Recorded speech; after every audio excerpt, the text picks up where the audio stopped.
चलो दूसरा वीडियो देखते हैं। इन वीडियो को शेयर और सब्सक्राइब कीजिए। आपको अच्छा लगे तो आगे वाले को बोलिए। SSTR हाई स्कूल का जो एग्ज़ाम होने वाला है अभी 2022-23 में, उसके लिए बना रहा हूँ वीडियो। टोटल 22 कवि है, उन सब का एक के बाद एक आएगा वीडियोस, कवि परिचय के साथ, उनकी कृतियों के साथ। तो चलिए देखते हैं। कबीर की तीन चौथाई कविताएं उपदेशों से भरी हुई है। मतलब ये 3/4 यानी 75% कविताएं इनकी दो हैं, उपदेश देते हैं उनके माध्यम से। कहना चाहिए कि काव्य का उपयोग वे लोक मंगल के लिए करते हैं। इन उपदेशों को हम 3 कोटियों में विभक्त कर सकते हैं: संसार के प्रति विरक्त और भगवान के चरणों में अनुरक्ति को दृढ़ करने वाली रचना। दूसरी है मानसिक विकारों पर व्याख्यान। तीसरा है मिथ्याचारों का खंडन। शारीरिक सौंदर्य और सांसारिक वैभव दो बहुत बड़ा आकर्षण मनुष्य के सामने है।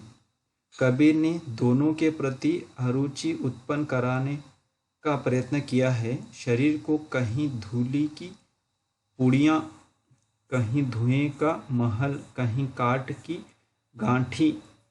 हांडी, कहीं वृक्ष से टूटा फल, कहीं पानी का पुतला बतलाया है। विरक्त दृढ़ करने के लिए शरीर को गंदा तक कहा है। चंदन और सुगंधित द्रव्यों से इसे सुवासित करने वाले मनुष्य का उन्होंने मजाक सा उड़ाया है। कबीर की दृष्टि अवयवों के लावण्य पर न जाकर प्रायः शरीर की विकृति पर जाती है। इसका अंतिम परिणाम उनकी आँखों में घूमता रहता है। शमशान को पृष्ठभूमि में रखकर कबीर इसे सुअर, कुत्ता, कौवा और कीड़ों का भोजन मात्र समझते हैं। यही दृष्टिकोण उनका संसार के प्रति है। उसे वे हाट मांस मात्र, स्वप्न मात्र, सराया मात्र समझते हैं। कबीर के उपदेशों की दूसरी भूमि मन और उसके अनंत विकार है। इस संबंध में उन्होंने सामान्य रूप से हिंदू महात्माओं का अनुसरण किया है। उन्होंने काम, क्रोध, लोभ, अहंकार की बार बार निंदा की है। कामिनी के यप में स्त्री कबीर के शब्दों में विष के समान है, नरक के समान है, झूठी है,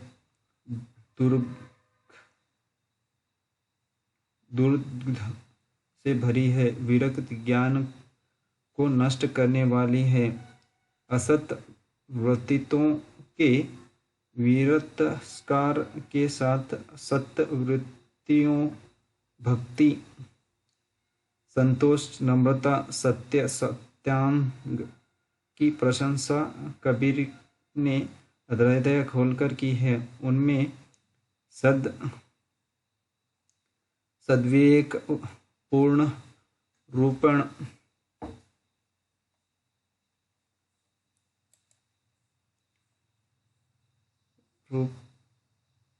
रूप से विद्यमान था। स्त्रियों की जो निंदा उन्होंने की है वह पर स्त्री प्रसंग में जिसका समर्थन शायद ही कोई करे, लक्ष्य प्राप्त के लिए हृदय की उज्ज्वलता पर उन्होंने बराबर जोर दिया है। पंचचोरगढ़ मंझा गढ़ लूटहे दिवस रसंजा।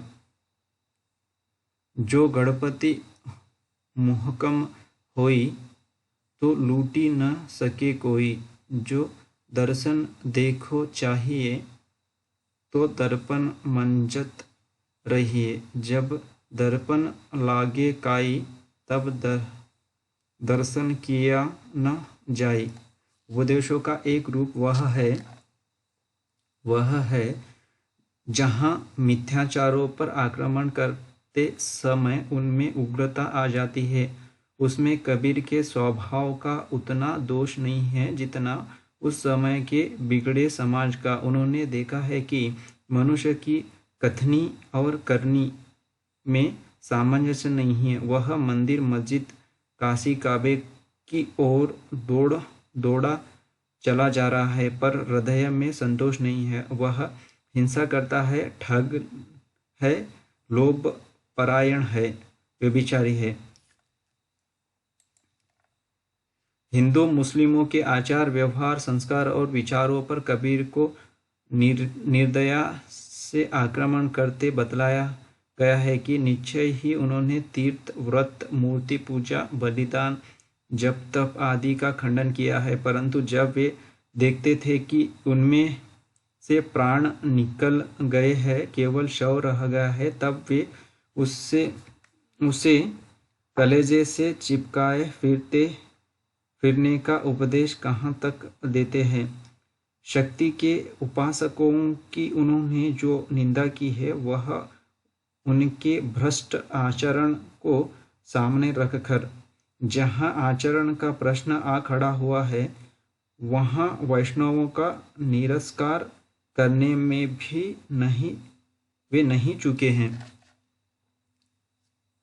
ऊंच कुल क्या जन्मिया जो करनी ऊंच न होए, सावन कलश सुरे भरया साधु निंदा सोए निद्या सोए। ज्ञान मूल गवाइया आपन भय करता, ताथै संसारी भला मन में रहे डरता। कबीर ने संत जीवन से संबंधित सभी बातों पर विस्तार और स्पष्ट से विचार किया है। ब्रह्म मिलन में सबसे बड़ी बाधा कबीर की दृष्टि में माया है। माया संबंधी तीन बातों को काव्य में पाई जाती है। माया का स्वरूप, माया की शक्ति,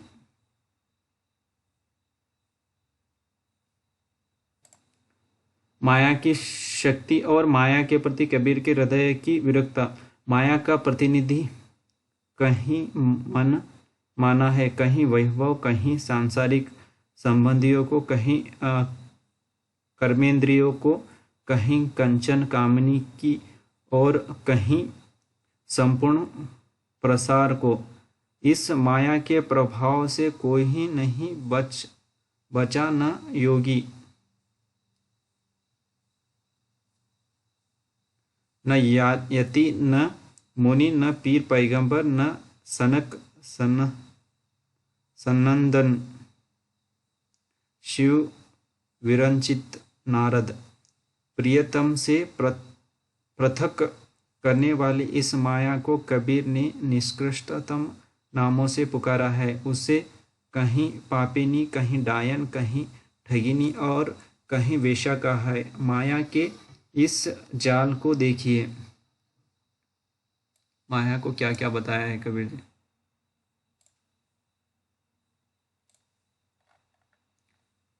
देखिए, रमैया की दुल्हन लूटा बाजार, सुरपुर लूट नागपुर लूटा, तीन लोक मचा हाहाकार।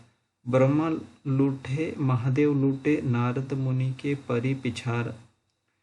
कनफूका चंदन काशी लूटे योगेश्वर करत विचार। हम तो बची गे साफ दया से, शब्द डोर गही उतरे पार। कहत कबीर सुनो भाई साधु, इस ठगनी से रहो होशियार। आगे है, आत्मा परमात्मा की पारस्परिक प्रणयानुभूति को रहस्यवाद करते हैं।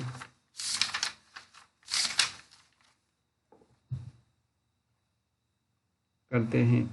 कबीर हिंदी के प्रथम महान रहस्यवादी कवि है। यद्यपि उन्होंने उस महाचेतन को माता पिता और सका रूप में भी कहीं कहीं स्मरण किया है, पर उनका विशेष झुकाव अपने को पत्नी और ब्रह्मा को पति रूप में देखने का है।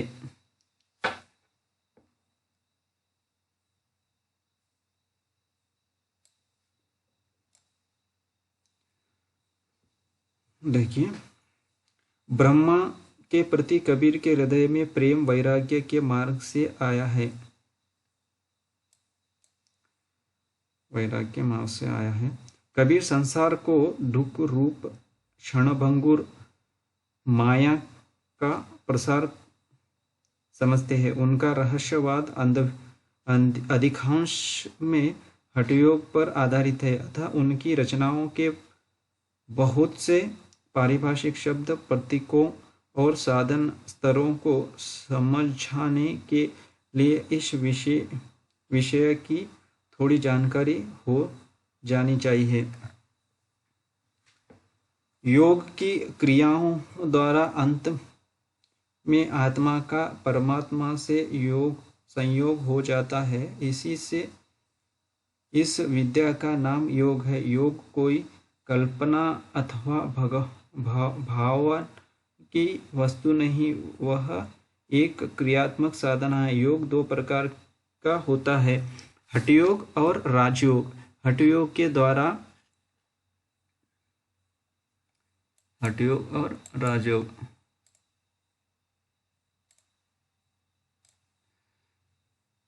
हठयोग के द्वारा साधक शरीर को अपने वश में करता है। राजयोग के द्वारा मन को। शरीर और मन पर अधिकार होते ही व्यक्ति वितराग हो जाता है। हमारे शरीर में जो मेरुदंड या रीढ़ की हड्डी है, उसके समानांतर एक नाड़ी जाती है, उसका नाम है सुषुम्ना। सुषुम्ना की बाईं ओर की नाड़ी ईड़ा और दाईं ओर की नाड़ी पिंगला कहलाती है। ये तीनों नाड़ियाँ त्रिकुटी पर नासिक के ऊपर दोनों भौहों के बीच मिलती है। ईड़ा पिंगला इधर उधर हो जाती है। सुषुम्ना ऊपर की ओर तालु मध्य तक पहुँचती है। ईड़ा का नाम वरुणा और पिंगला का अस्सी भी है। इसी से जहाँ से मिलती है उसी वाराणसी काशी भी कहते हैं। ईड़ा और पिंगला क्रमशः गंगा और यमुना भी कहलाती है। देखिए, सुषुम्ना थोड़ा रंग हो गया, सुषुम्ना हो गया है। सुषुम्ना में 6 चक्र है। मूलाधार चक्र 4 दल का सुषुम्ना की जड़ है। दूसरा है स्वादिष्टा 6 दल का, उसमें कुछ ऊपर है। तीसरा है मणिपुर 10 दल का है, नाभि में। और चौथा है अनाहता 12 दल का है, हृदय में। विशुद्ध 16 दल का है, कंठ में। और अज्ञा 2 दल का है, त्रिकुटी में। आगे है सुषुम्ना के मूल में कुंडलिनी रहती है। सुषुम्ना के मूल में कुंडलिनी रहती है। इसके स्वरूप के संबंध में विद्वानों में मतभेद है। इसका आकार कुंडली सा सर्प जैसा बतलाया जाता है। कुछ संतों का कहना है कि यह एक प्रकार की वायु मात्र है। कुछ कहते हैं यह एक अत्यंत सूक्ष्म नस है। सुषुम्ना के अंत में तालु मध्य में एक चक्र है, जिसमें 17 दल सहस्र दल कमल कहते हैं। यही एक छिद्र है जिसे शून्य की संज्ञा दी गई है। इसी में योगी अनहदनाद सुनते हैं। प्राणायाम की शक्ति से चक्रों को पार करती हुई कुंडलिनी जब यहाँ पहुँचती है तब एक उज्ज्वल आलोक के दर्शन साधक को होती है। इसी को ब्रह्मा के दर्शन कहते हैं। यही त्रिकोणाकार एक चंद्रमा है जिससे बहने वाले रस को सुधा कहते हैं। इसी शक्ति से अपरिचित व्यक्तियों के शरीर से यह सुधा प्रस्वेद या मलमूत्र के मार्ग से निकल जाती है। मूलाधार चक्र में स्थिति सूर्य द्वारा भी यह असावधानी के कारण सूख जाती है। साधुओं का कहना है कि जो इस सुधा को रोकना जानता है वह वृद्धावस्था को प्राप्त नहीं होता और जब तक चाहे जीवित रह सकता है। हठियों के इन्हीं पारिभाषिक शब्दों के आधार पर वंशी का बजना, अनहद नाद, रस गगन गुफा में अजर भरे शून्य में स्थित चंद्रमा से सुधा स्राव होना, नदियों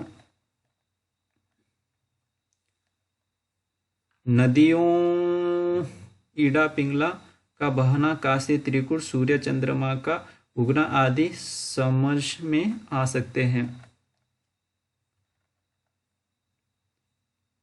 ब्रह्म के स्वरूप निरूपण में कबीर ने अनेक उपायों का अवलंबन लिया है। पहली स्थिति में उन्हें अनिर्वचनीय कहते हैं। अपनी इस विवशता को उन्होंने कहीं अकथ, कहीं अद्भुत, कहीं शब्द अतीत और कहीं गूंगे का गुण कहकर प्रकट किया है।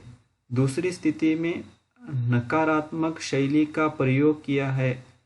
अवर्ण, अविनाशी, अलख, ना हल्का ना भारी कहा है। तीसरी स्थिति में उन्होंने अपनी निर्णय को कुछ निश्चय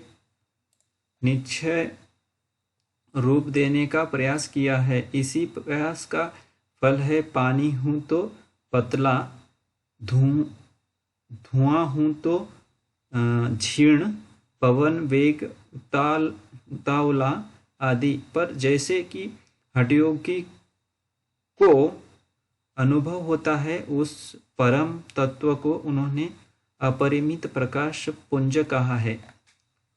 परम ज्योति प्रकाश, कबीर तेज अनंत का मानव, उगी सूरज श्रेणी, तेज पुंज पारस धनी। आगे है, इस प्रियतम के मिलन में एक ही वस्तु बाधक है, वह है माया। जिन दिनों माया परमात्मा को दूर रखती है, उन दिनों का बड़ा ही हृदय द्रावक वर्णन कबीर ने किया है। इसी विकारी मन पर उन्होंने बड़ी झुंझलाहट उत्पन्न होती है। सोचते हैं इस मन को मैदा करो, नान्हा करी करी पीस। समाज की कुरीतियों पर निर्दयतापूर्ण आघात करने वाले मुल्लाओं और पंडितों को निर्भीक होकर खरी खोटी सुनाने वाले सन्यासी संत कबीर का हृदय कितना कोमल था, यह केवल उनके विरह वर्णन से ही जाना जा सकता है। कबीर अपनी दशा की समता, कभी प्यासे चातक, कभी व्याकुल मछली, कभी पिंजरे में बंद सूअर, कभी घायल पक्षी और कभी सर्प से डसे शरीर की बेचैनी से करते हैं। इतना कहने पर भी जैसे वे अपनी दशा का ठीक ठीक निरूपमा नहीं कर पाते। इसी से वे कहते हैं कि सुनने वाले उनकी वास्तविक दशा को उसी प्रकार नहीं जान पावेंगे जैसे प्रसव की पीड़ा का अनुभव लाख प्रयत्न करने पर भी बंध्या स्त्री नहीं कर सकती। जद सर जल परिपूरिता चात्रिक चातहि उदास, तन मन खोजों चोट न पाऊं, बिरहनी फिरे है नात अधीरा। उपजी बिना कुछ समझी न परई, बांझ न जाने पीरा। मतलब इसके बारे में, पीड़ा के बारे में, प्रसव की पीड़ा के बारे में बताया गया है।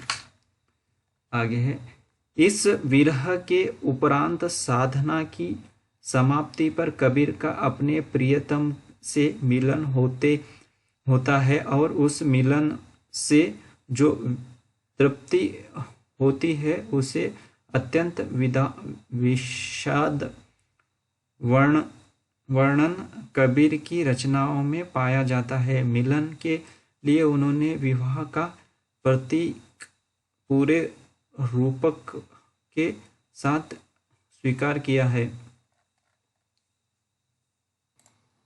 आगे है, दुल्हनी गावहु मंगलाचार, हम घर आए हो राजा राम भरतार, तन रति करी मैं मन रति करी हो, पंच तत्त बराती राम देव मोहे पाहुने आए, मैं जीवन में माती। आगे है, इस आध्यात्मिक मिलन में कहीं अहम के निशान, कहीं रस प्राप्ति और कहीं तृप्ति की चर्चा है। इनके लिए भी हठयोग के आधार पर अंतर में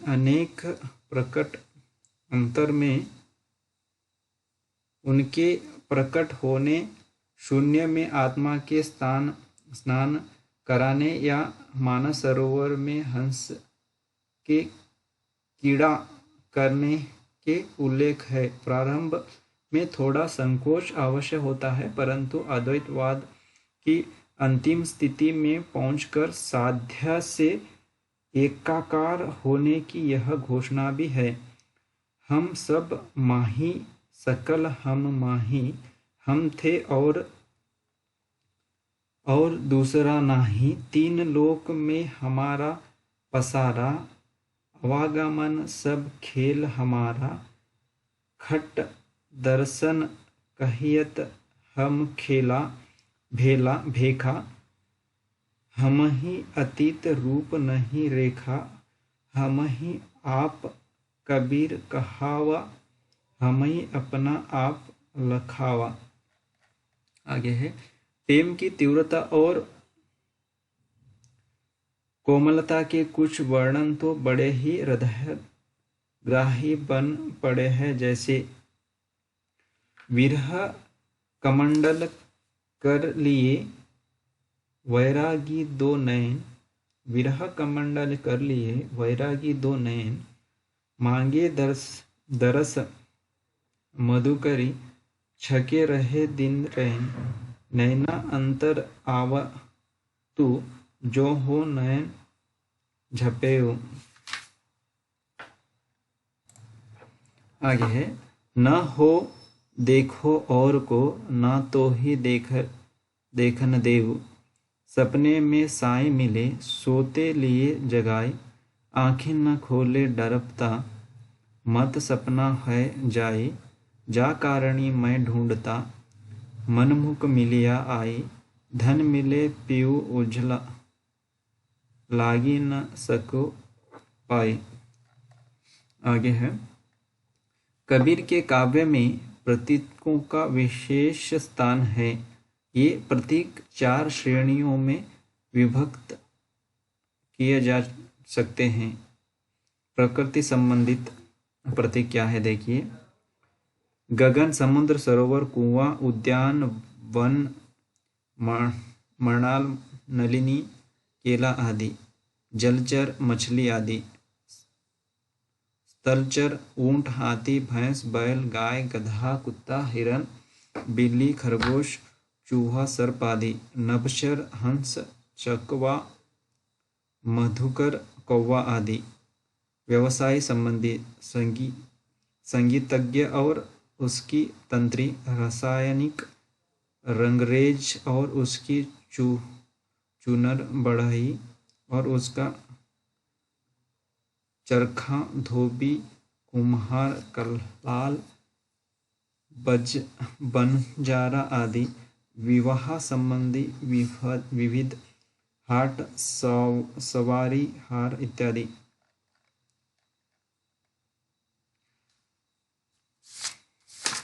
आगे है, इन प्रतीकों के संबंध में ध्यान देने योग्य पहली बात यह है कि इनमें से अधिकांश हटियों के विविध पारिभाषिक शब्दों को व्यक्त करने के लिए प्रयुक्त हुए हैं। दूसरी बात यह इन पर दृष्टि डालते ही आभासित होती है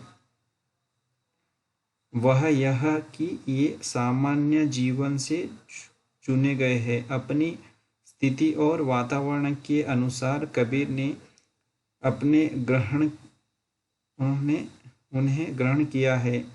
इनमें से कुछ प्रतीत असंकृष्ट और गंवारू ढंग के भी है। तीसरी बात इन प्रतीकों के संबंध में यह है कि इनमें से कोई प्रतीक अर्थहीन नहीं है। रासायनिक, कलाल, मछली, मृणाल आदि के प्रतीक तो बौद्ध तांत्रिक और सिद्धों के द्वारा पहले से ही प्रयुक्त होते आ रहे हैं। स्मरण रखना चाहिए कि कबीर का हटियो उनकी स्वतंत्रता उद्भावना नहीं, उनके पूर्व के सिद्धों और नाथों की उपासना पद्धति का सूत्रे रूप में अनुकरण मात्र है।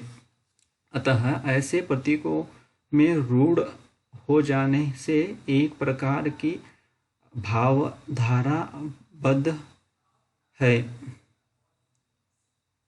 अन्य प्रतीक भी जनता में किसी न किसी भाव के पर्याय समझे जाते हैं। ऊंट व्यर्थ बलबलाता है, बैल, गधा और भैंस मूर्खता और आलस्य प्रदर्शित करते हैं। हंस विवेक का प्रतिनिधि है, सिंह शक्ति का। अतः इनके प्रयोग से थोथेपन, अज्ञान, उज्ज्वल अज्ञान और दुर्दमनीय मन का रूप सामने आता है। इसी प्रकार समुद्र, उद्यान, सरोवर आदि से जीवन की भावना जगती है। बिल्ली, चूहा और सर्प अपनी विनाशकारी वृत्ति के कारण माया अथवा पीड़ादायक वृत्तियों से संबंधित है। बढ़ई, धोबी, रंगरेज आदि चरखा बनाते, मैल मिटाते और कपड़ों को रंगते हैं। अतः ईश्वर और गुरु के स्थानापन्न है। बहुत से स्थानों पर स्वयं कबीर ने प्रतीक और रूपक की व्याख्या सी करके उसमें अंतर्निहित भाव को काफी स्पष्ट कर दिया है। देखिए ऐसा है, मैं बुनी बुनी सिराना हो राम, नाली करम नहीं उबरे, बाजे जंत्र बजावे गुनी, रजगुण तमगुण सतगुण तीन, पंच तत्व ले साजा बिन, सकल दुनी मैं लोभ पियारा, मूल ज राख्यो सोई बंजारा, मनी मेरो रहटा, रसना पुरैया, हरि को नाड ले कांति कुहरैया। इस प्रसंग की सहायता से थोड़ी बुद्धि निग्रह से कबीर के कठिन से कठिन पद का अर्थ खुल जाता है। उलटवासियों में भी जैसे मंछी रूखा चढ़ी गई, कुंडलिनी सुषुम्ना में प्रवेश कर रही है। नदी ने सिंधु को सोख लिया। ज्ञान की धारा में संसार का भान नष्ट हो गया। आदि में कबीर की कविता को सहानुभूतिपूर्वक पढ़ने वाले जिज्ञासु को दुरूहता का सामना नहीं करना पड़ेगा। यह बात नहीं है कि कबीर अपने चारों ओर एक रहस्य का वातावरण उत्पन्न करना चाहते हो। धर्मगुरु के आसन पर बैठते ही एक प्रकार की अतिरिक्त गंभीरता व्यक्त हो आ घेरती है। कबीर में ऐसा कुछ भी नहीं है जिसकी व्याख्या न की जा सके। फिर भी शिष्यों में श्रद्धा के वेग को उद्दीप्त करने के लिए ललकार से भरे वे ऐसी बात कह बैठते हैं। अवधू सो जोगी गुरु मेरा, जो याद पद को करे निवेरा। धन्यवाद दोस्तों।